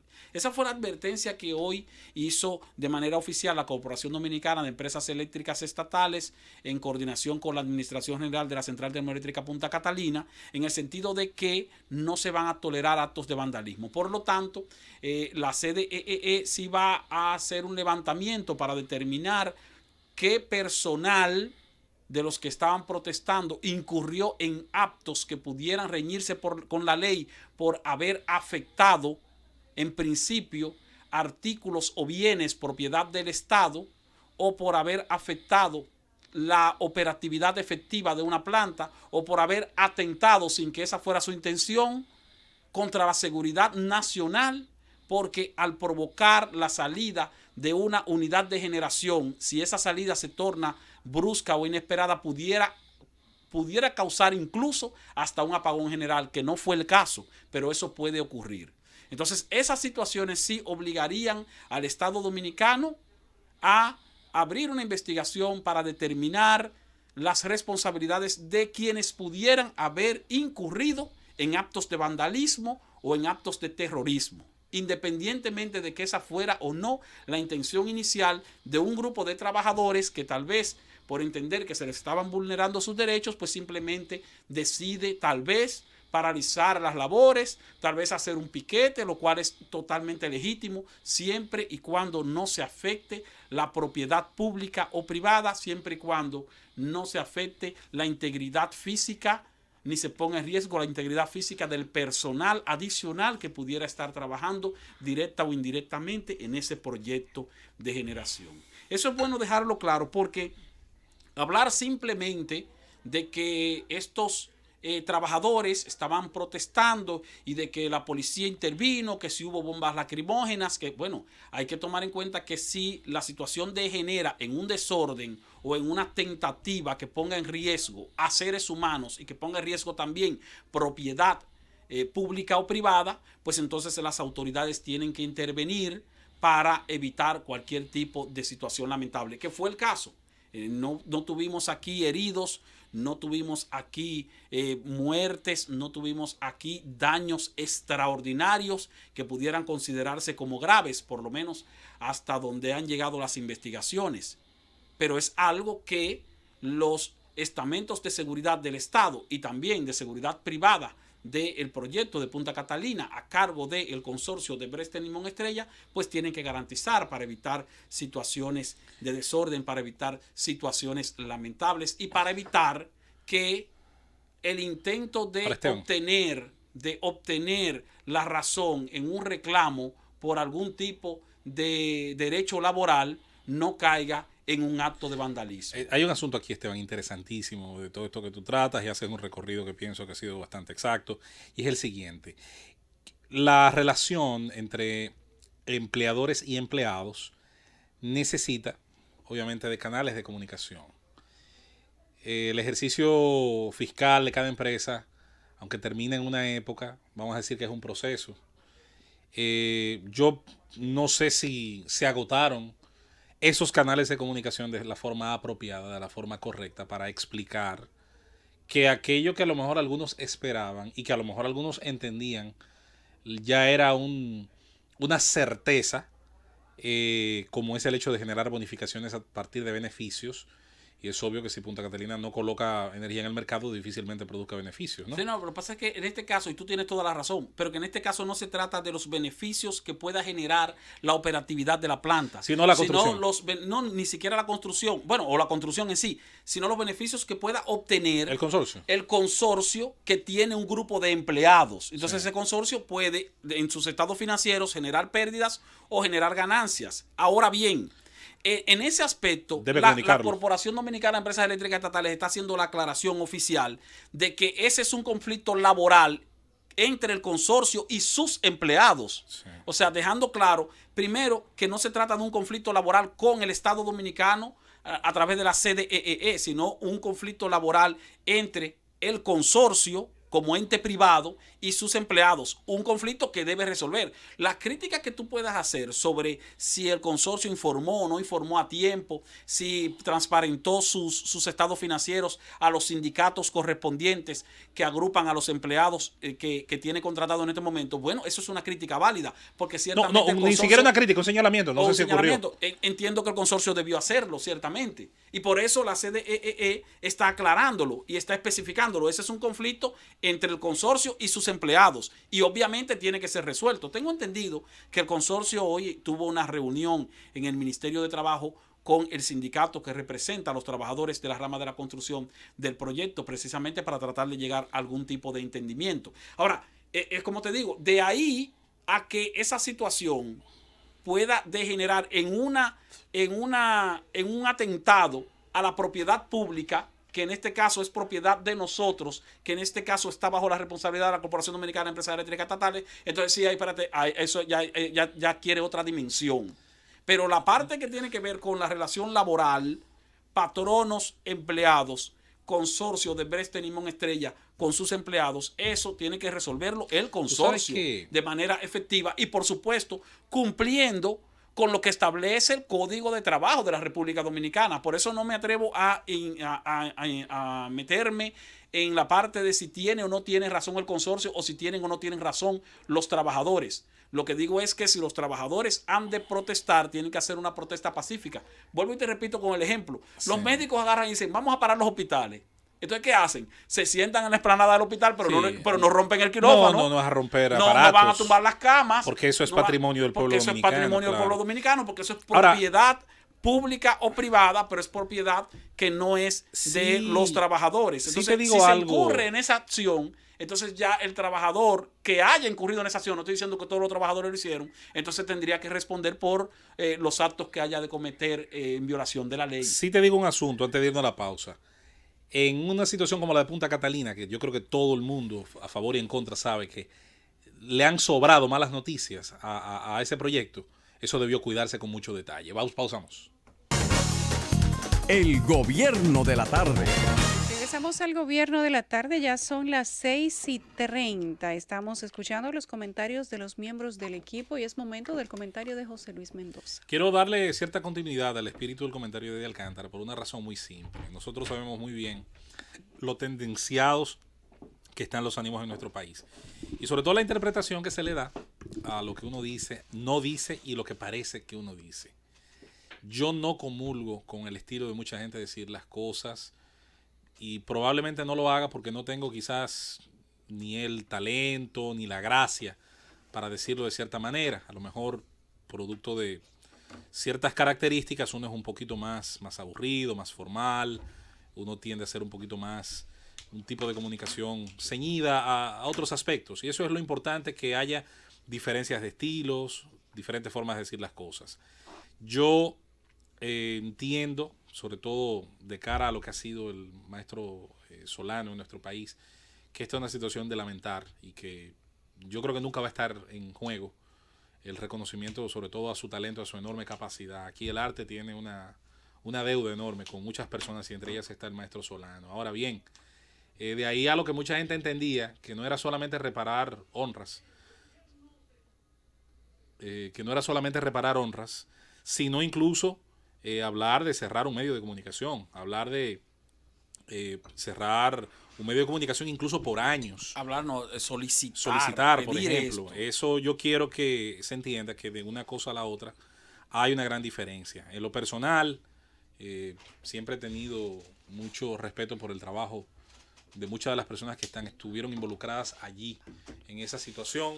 No sé si ahora con la sentencia, que me imagino se apelará, van a quedar las partes satisfechas. Dudo mucho que haya una situación donde ambas partes estén satisfechas. Ahora, yo por obligación, con mi forma de pensar, y eso sí que no me lo va a cambiar nadie, ni el afecto, ni el desafecto, ni las inclinaciones, ni las fobias, nunca he estado a favor de nada que procure castigar la libre expresión. Por lo siguiente, siempre he dicho que expresar lo que usted cree no le da credibilidad. Eso es lo primero. Cree en usted el que quiere. Le hace caso al que quiere. Y sobre todo, actúa en consonancia con lo que usted dice el que quiere. Yo puedo utilizar los micrófonos de la Z101 para decir que la Tierra es plana y que llueve para arriba. Y usted está siempre en condiciones de su criterio individual de entender si lo que yo estoy diciendo es un disparate. Y eso, que llueva para arriba y que la Tierra sea plana, es un disparate. No importa lo amplio del alcance de estos micrófonos. Claro que es preferible. Pero también tú tienes la posibilidad de decir en cualquier momento, no es plana y no llueve para arriba y ya, se supone que también. Eso no es debe de verdad, eso es ser- mentira. Fulano Claro, está eso- mintiendo, está diciendo que no es verdad Claro. y lo está diciendo lo que no corresponde. Claro, Y pero ya también se el queda claro. sentido común dice mucho. Si tú sabes, y creo que hay temas que son de característica general, Sí. donde la mayoría sabe cuál es el origen de las cosas. Cuando Hay quizás pleitos que son innecesarios. Cuando ocurrió la anterior suspensión de Álvaro a través de la Comisión Nacional de Espectáculos Públicos, y por ahí debe estar grabado el comentario mío. Fui de los que... Más. Después de ahí lo dudo, porque es que eso no sirve para nada. Y eso no cambia nada. Y no es verdad que eso por ejemplo, genera muchas cosas a nivel social y genera una enseñanza, ni nada por el estilo. Nada sustituye el criterio individual, es mi opinión sobre el tema. En lo concerniente a esa suspensión y a la del buen amigo en ese momento también, que se le suspendía Alberto Vargas, dije lo mismo las dos veces. Nada le va a quitar la responsabilidad al oyente, al televidente, al lector, de cambiar la página, la emisora o de preferir otra cosa si entiende que no está siendo bien informado. Al final nada va a sustituir el criterio individual. Yo hace mucho dejé de creer en el infantilismo social, de que una superautoridad nos va a cargar y nos va a proteger de escuchar lo que no debemos escuchar. Eso a mí me queda claro. Luego está el tema ya judicial. Un juez llega a una conclusión. Esta, supongo, insisto, se puede apelar, se puede llegar a las últimas instancias. Ya veremos qué dicta esta. Lo decimos porque, obviamente, en estos días mucha gente ha estado ávida, no sé si por el morbo o porque le interesa tanto nuestra opinión, de que nosotros habláramos de ese caso, sobre todo los doctos del chat de creo que de ZTV, llena de gente exitosísima, con largas carreras en los medios de comunicación. Bueno, pues ahí tienen todos ellos nuestra opinión. Iba a decir algo brevemente, y disculpa que estoy en el espacio de tu comentario, y es referente con el asunto de poner demandas que cuando se trata de asuntos relacionados con la difamación, a veces la demanda en sí misma lo que hace es que entonces multiplica la repetición de la difamación. Y te voy a poner un ejemplo. Efecto Ahora, Streisand se sí, llama ahora en el señor Álvaro Albelo, la Z101, fueron sometidos a la justicia por acusados de difamación. Bueno, la condena salió, ya todos lo conocen, en contra del señor Álvaro Albelo, aunque fueron absueltos el director y el presidente de la emisora y la emisora en sí misma. Ha sido una condena lineal, porque al demandante lo condenaron también a pagar las costas de los abogados de quienes fueron absueltos. Exactamente, pero no es solo lo que se eso. llama sentencia hermafrodita. Sí, no, y no solo eso, sino también lo siguiente. Mira, los medios de comunicación ahora, sin difamar, están en la obligación de decir el porqué.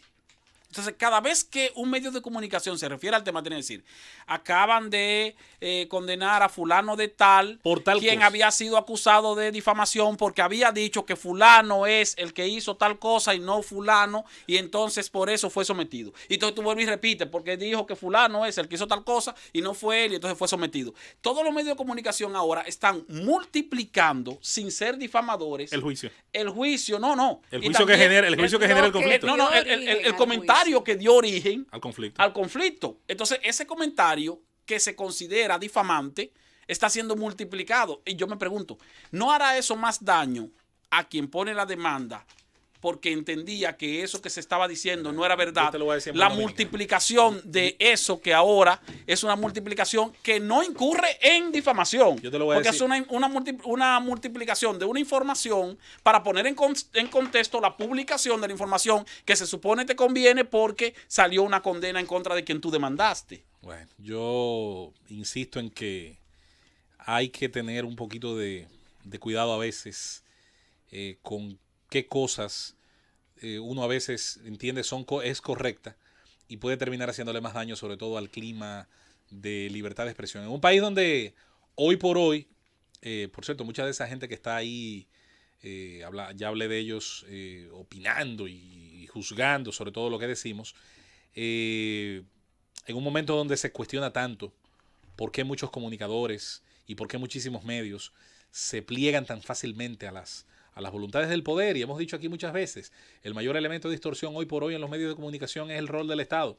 que es el principal anunciante, que es la fuente más importante de publicidad en los medios de comunicación en general. Entonces, eso, mientras eso está ocurriendo, usted darle, por otro lado, sentar jurisprudencia para que a partir, insisto, de lo que dice Eddie, de cualquier comentario y señalamiento con respecto al autor o al creador, sea este malintencionado o no, vamos a ver qué ocurre, cuál es la consecuencia directa que esto tiene. Quien se siente frente a los medios de comunicación, yo siempre he dicho que debe tratar de hacer comunicación para ayudar al pueblo dominicano a pensar, para ayudarlo a tomar buenas decisiones, como votante, como comprador, como elector, como ciudadano. En general, yo creo que ese es el rol más sagrado con el que puede proponerse un comunicador, si es lo que busca. Sobre todo tratar de ser veraz, de ser crítico, pero también de ser honesto consigo mismo. Es bueno decir lo que usted entiende y lo que usted piensa. Y yo me pregunto también, y con eso voy a cerrar mi comentario, podría decirse hasta cierto punto también que este tipo de condenas de alguna manera prohíbe el revisionismo histórico, es decir, cuestionar la historia como nos la cuentan. Y miren que no soy de los que va a cuestionar jamás temas como el que en cuestión generó el debate sobre la autoría de una canción o algo así por el estilo. Pero, por ejemplo, cuestionar versiones históricas que han sido aceptadas ¿Hasta qué punto también se va a convertir en un crimen contra alguien? Contra un historiador, contra un escritor. Sí. Yo me hago esa pregunta. Cuando tú intentas, exactamente, tal vez se puede obtener algún tipo de verdad o de aclaración. Fulano escribió de una tal media cosa. verdad. Pues yo digo que no es así. Sí, Creo que no es así. Entonces, no, espérate, eso hay que dejarlo así, aunque sepamos que no es así. Porque si sospechemos que no lo sea. O que sospechemos que no lo sea, porque si no lo hacemos, entonces nos pueden demandar. Ajá.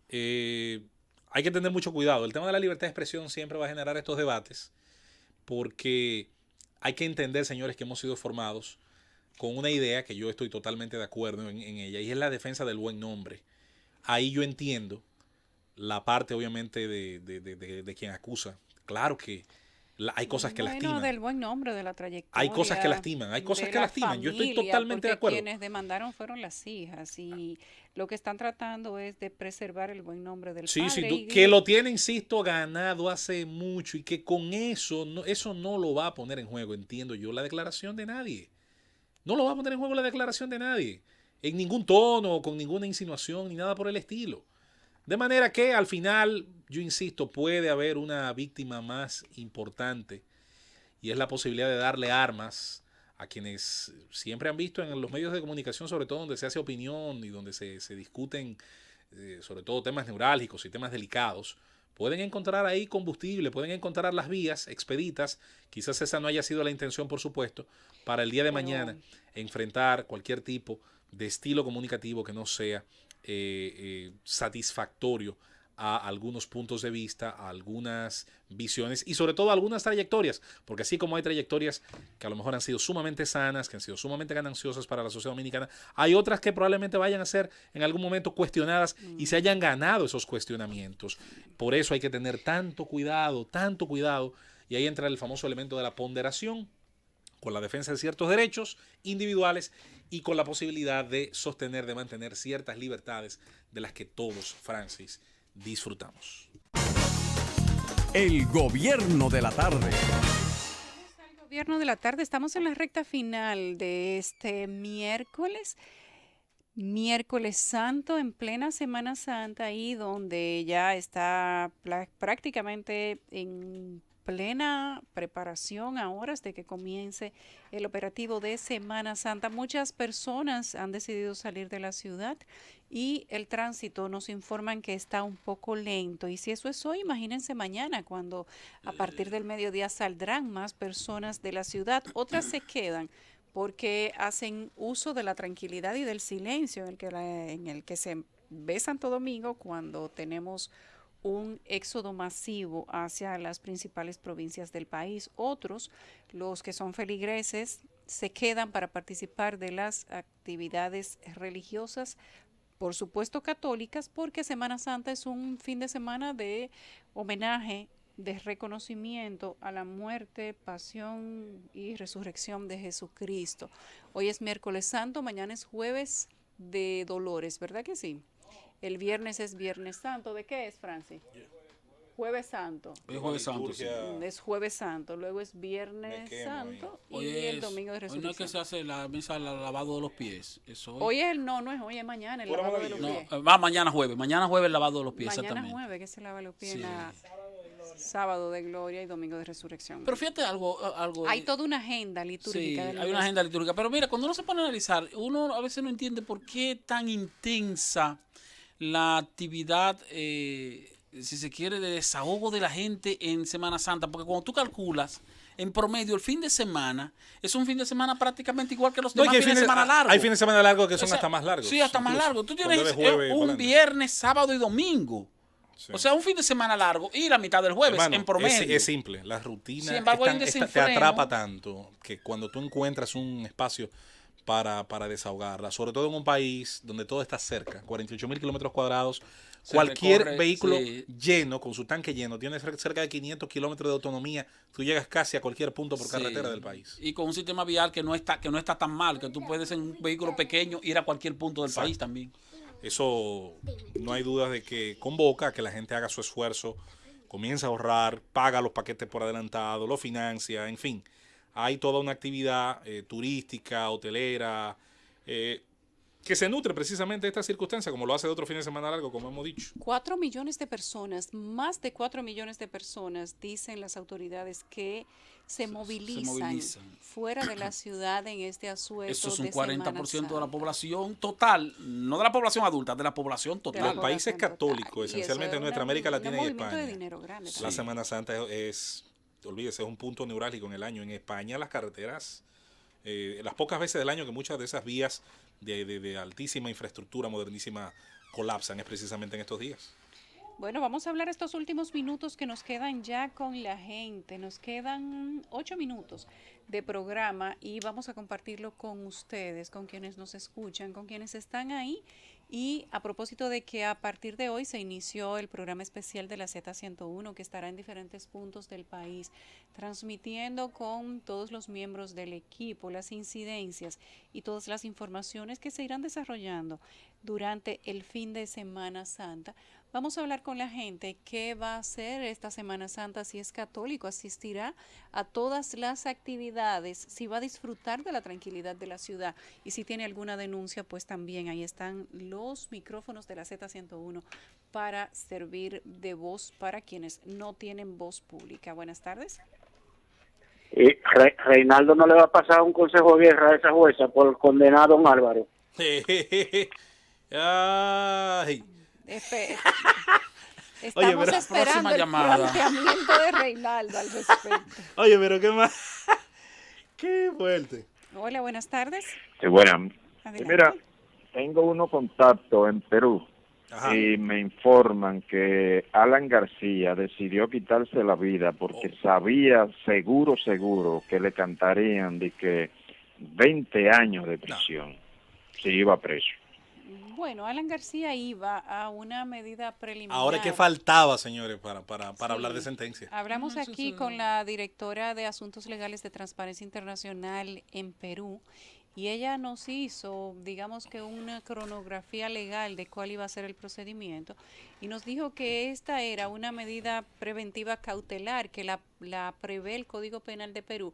Todo el que está siendo investigado y se entiende que puede sustraerse del proceso. Y ya lo había intentado. Correcto, que necesita tener una investigación que es permanente, tiene 10 días en una delegación por orden de un juez. Señores, el papá para responder ante un acto de suicidio deja muchas interrogantes. Nunca se puede contestar del todo, son interpretaciones. Nunca por una razón el padre de Alan García estuvo preso, fue perseguido político y él siempre habló de tener una especie de fobia a la prisión.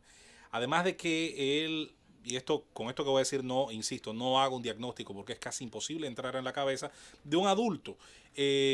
Alan García en 1983 hizo un episodio de depresión. Algunos decían que por la muerte de Víctor Raúl Haya de la Torre, que para él era como un padre adoptivo. Algunos dicen que tal vez era un tema de...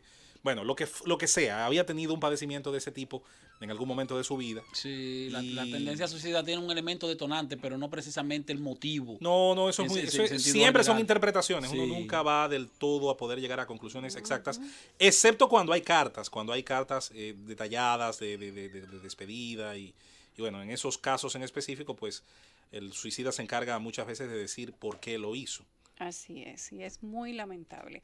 Continuamos con las llamadas. Buenas tardes. Adelante. Hello. Tiene que bajar el volumen de su radio porque si no nosotros tenemos aquí un retorno y no podemos escuchar lo que usted diga. Buenas tardes, Gobierno de la Tarde. Sí, buenas. Adelante. Yo espero que aquí en República Dominicana pase lo que está pasando en Perú. A ver si salimos de 2 o 3 delincuentes que están en el medio.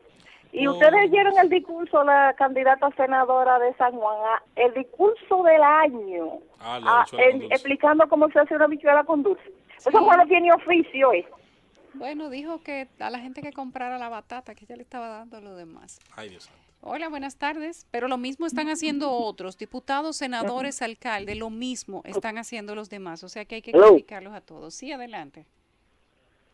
Adelante. Hola, buenas tardes, adelante. Hello.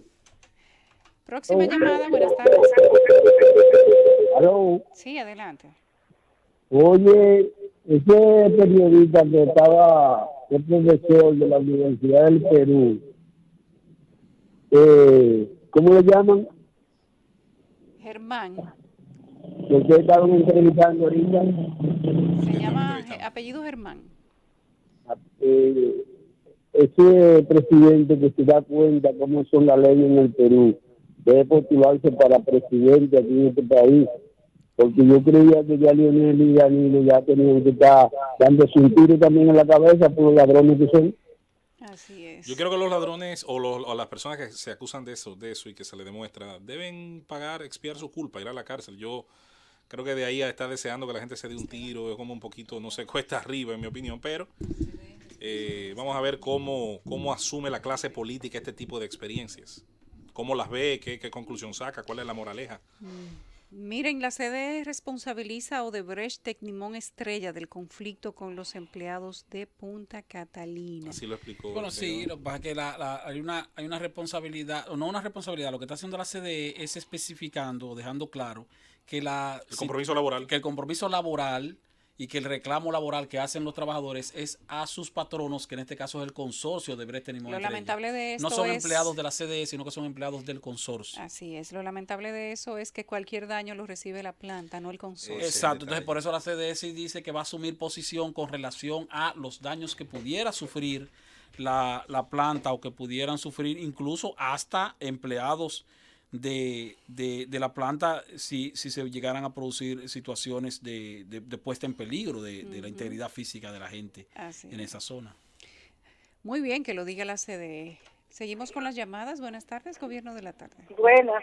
Adelante. Yo quiero que Reinaldo se refiera a la condena de Álvaro. Está bueno que lo condenaran porque él iba criticando a todo el mundo, para uno descansar en la cepa, porque él habla mucho disparate y mucha mala palabra. Ahí está su opinión. Buenas. Hola, buenas tardes. Buenas tardes. Adelante. ¿Cómo están ustedes, distinguidos? Bien, gracias a Dios. Ante todo, mi más grata felicitación por su eminente programa. Gracias. Bien, quiero hacer un llamado. Yo hablo de Antonio Batista, mejor conocido como el Gordo de la Esmina. Quiero hacer un llamado al señor ministro de Obras Públicas que tome carta en el asunto sobre el puente Profesor Juan Bosch, donde le han robado los linteros que están en el medio. Resulta que cuando uno cae en eso, cuando los carros, al igual que los linteros de allá del puente que va pasando, señores, por el lintero, toda esa barandilla están corridas. A ver si ponen parte en el asunto, señores. Dueña de madera, antes de anoche. Un llamado al Ministerio de Obras Públicas, ciertamente. Yo comparto que los puentes ya no se trata de hacer intervenciones ligeras. Los puentes aquí necesitan algunas intervenciones el puente profundas. El puente Profesor Bosch, al que hace referencia a él, ciertamente tiene ya una situación de desnivel en los empalmes. Las juntas, que tienen unos desniveles ya muy serios, que hay que prestarle atención. Siguiente llamada, buenas tardes. Adelante. Buenas tardes.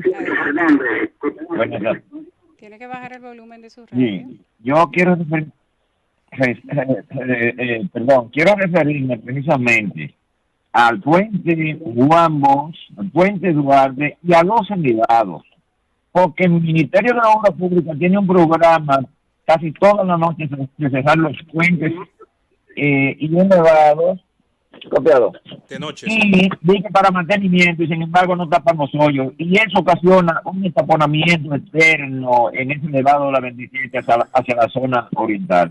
Muchísimas gracias, felicitaciones por su programa. Sí, hay que decir que eso ocurre de noche. Yo lo he sufrido, lo he padecido. No lo critico porque entiendo que si se le da mantenimiento, bueno, es un costo que tenemos que pagar los ciudadanos, pero yo estoy de acuerdo con que se tienen que hacer ya intervenciones profundas. Más allá que recoger la arena y la basura. Definitivamente que hay por ahí una herencia terrible de la falta de mantenimiento de otros años y la estamos padeciendo, sobre todo las juntas, no solamente del puente Bosch. Yo le tomé fotos en una ocasión, algunos recordarán a la del puente de la bicicleta, que se podía ver el río por ahí. Y el caso también de los puentes peatonales que están en las intersecciones, Máximo Gómez, esquina 27 de febrero, Máximo Gómez, esquina las dos pasarelas. Que bueno, los otros días te recuerdas que hubo un joven ahí que se reguindó de uno de los cables que está despegado ahí. A los Tarzán. ¿Qué fue lo que dice Esteban? A los Tarzán. Se reguindó de uno de los... bonito verbo. Pero fíjate, las autoridades van, hacen como una especie de levantamiento y se queda así. Y ciertamente esos puentes hay que intervenirlos para repararlos Le voy a preguntar. de manera mayor, no solamente de ir simplemente a hacer algunos A ver si correctivos. Andrés L. Mateo ha conjugado ese verbo en sus novelas. Se reguindó. Reguindarse, yo me Reguíndate, Francis. reguindo. El gobierno de la tarde.